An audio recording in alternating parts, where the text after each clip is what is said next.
Ladies and gentlemen, welcome back to the channel, and I've got some breaking news here. You guys are not going to believe this, but Activision, that's right, Activision of all companies, are being shady once again. Now, I'll give you guys all a moment to let that process a little bit. I know it's a lot to take in at once, but it is true. So let's go ahead and jump into today's video. So first things first, the return to Verdansk has been going over pretty well. It's been out for a while now, and player numbers are certainly up. It definitely reversed the negative trend that we've seen with Black Ops 6 over the course of the game's life cycle. Basically, where we're at right now is slightly higher than where we were last year with Modern Warfare 3, and while that's not amazing by any stretch of the imagination, it's still much better than where Call of Duty was trending over the course of the past 3 or 4 months. So say what you want about Warzone, say what you want about Verdansk, but it is bringing players back to the game.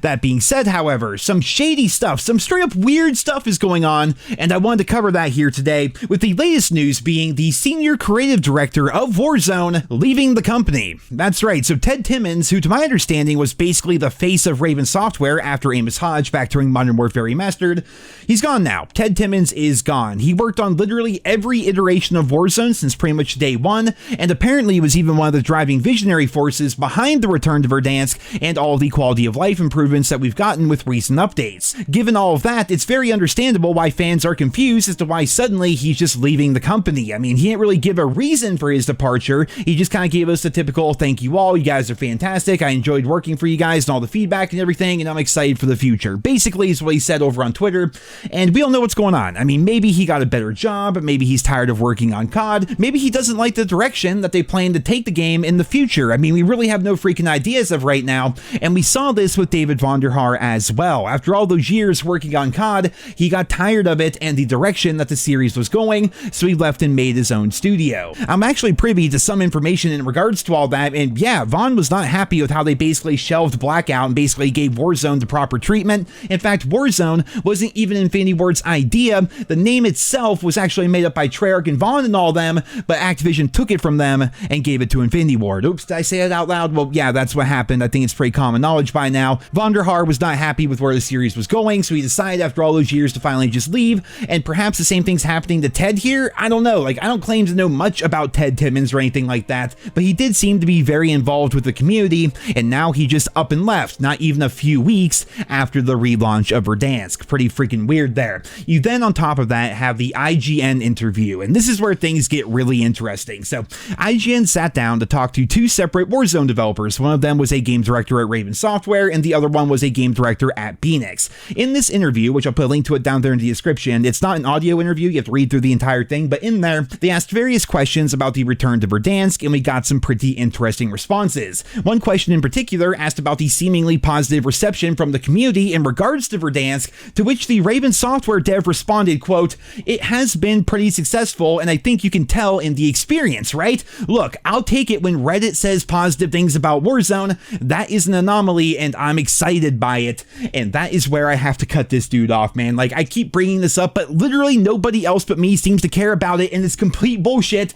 The positive reception for Verdansk and Warzone, the update and everything in general, is artificial. Now, that's not to say that people aren't enjoying Verdansk, they certainly are, but when he's talking about Reddit, that place is literally run by either Activision themselves or straight up Activision shills. Today, Charlie Intel posted this video clip to Twitter, and the only caption was LOL, and here we can see Waldo sitting in a window, and an enemy player who is obviously cheating, obviously walling, sees him across the map, kills him, and gets reported, right? Pretty standard video, nothing out of the ordinary there. I mean, to pretend cheaters don't exist is just to bury your head in the sand, essentially, and Charlie Intel shared this post, right? So I wanted to go check out the original video and the comment section underneath it, except I can't, because Charlie Intel must have downloaded this clip right as it went live, because just like any other clip of cheaters on Verdansk, it has been removed by the Warzone subreddit moderators. I know I've said it before, but this is indeed a brand new approach. I mean, clips of hackers and cheaters have been all over the various COD subreddits for years now,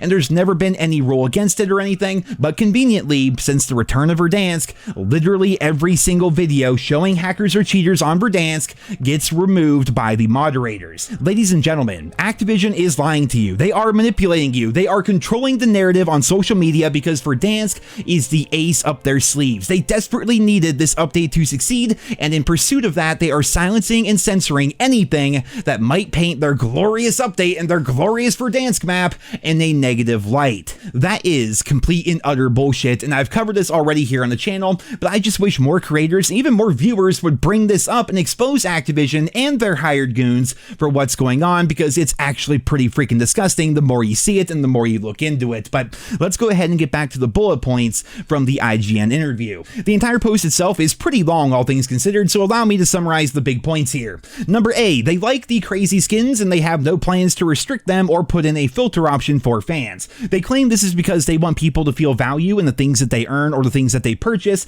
So if you're somebody out there who maybe would prefer an option to disable paid skins and revert all characters to default operators on your screen, which they could easily do, by the way, well, they have no plans to do that. They like the crazy skins in Warzone as well as the COD franchise. Number B, they admit that the time to kill in Warzone was designed for bad players, but they will evaluate it as the game progresses. So going into this update, it was announced that basically all the Black Ops 6 weapons are going to be getting buffed and the time to kill was going to become a lot faster. This is something we talked about here on the channel for years, but it was a major reason why, for me personally, Modern Warfare 2019 and truthfully most Infinity War games, or at least the recent ones, just haven't been very fun for me to play. Like, they specifically designed those games with the idea of bringing in new players, which in and of itself is not necessarily a bad thing, but at a certain point, it compromises the integrity of the game. They claim that the fast time to kill on Verdansk is to, quote, make it more casual friendly, kind of. If I'm not good at hitting straight shots, I have an opportunity. I'm not going to get destroyed every gun battle. There's also a lot more excitement of like, oh, I have an opportunity to get a kill. You then look at the interview where Infinity War devs agreed with this idea for Modern Warfare 2019, where they made the time to kill super fast so that new players can, quote, get kills they otherwise wouldn't, and the way they designed the maps to have safe spaces for people to hide and utilize their Sentinel gameplay and all that. Just like, dude, I hate everything about that, right? I will say the time to kill on Verdansk isn't horribly fast by any stretch of the imagination. I do wish it was a little bit slower, I suppose, but seeing the developers openly admit that they make decisions to bridge the gap between good players and bad players is something I'm personally not really a fan of. It's like that whole, you know, everybody gets a participation ribbon mentality. You guys know what I mean? Number C, they've noticed sweaty people are playing a lot of the casual Warzone playlist, and they plan to do something about that in the future, as that really isn't the intent of the game mode. Of course, TikTok people are out there content farming against bots, for crying out loud.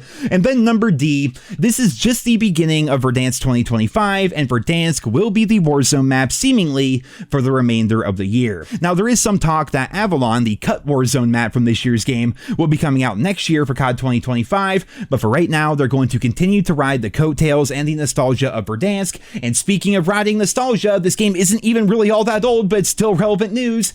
Modern Warfare 2, the more recent one that is, will be coming to Xbox and PC Game Pass on May 1st. And there you guys have it, ladies and gentlemen. That is all the news that came out over the course of the past couple of days. Just kind of a nice little roundup video here today, kind of covering everything that's been going on, the player numbers, the interviews, Game Pass, and of course, like the face of Raven Software leaving the company a couple weeks after Verdansk came out. I thought it was all pretty interesting, so I wanted to make a video on it here today, and I'm curious to hear your thoughts down there in the comments, so be sure to let me know about that. I hope you guys all enjoyed this video here today. Thank you all so much for listening and for your continued support of my channel, and until next time, I hope you guys all have a wonderful day.